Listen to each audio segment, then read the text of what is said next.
Netflix is reportedly testing spatial audio support for AirPods Pro and AirPods Max. Now, this one, to me, is a kind of a killer functionality.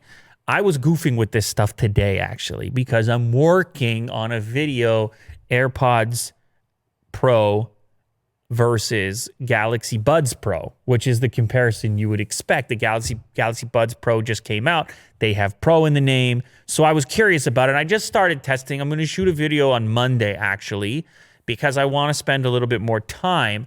But one thing that struck me about the presentation and having goofed with the Buds Pro is the fact that they support a similar head tracking function to spatial audio, but it is not tied to any specific service, but instead to just any Dolby feed. It's Dolby Atmos, and they even call it Dolby head tracking. So it seems like a standard that would be available to, well, a large number of streaming services.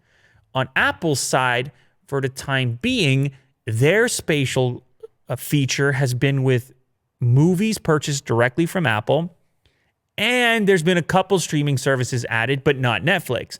Netflix is already working with the Galaxy Buds. So you wonder if Apple reached out to Netflix and said, oh, let's get working on this feature. Let's get this thing going too. There's no reason our stuff shouldn't work within Netflix, especially since it's already working on Apple TV Plus, Hulu, and Disney Plus. They're supporting spatial audio. Now, you know, I'm a huge fan of spatial audio. I think it really changes the level of immersion when you're watching a movie or a show on mobile that happens to have Dolby.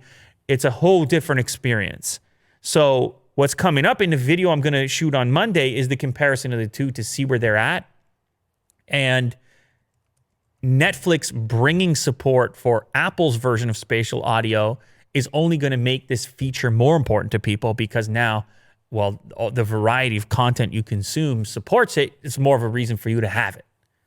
So it's, I guess it's good news for Netflix, good news for Apple, good news for both.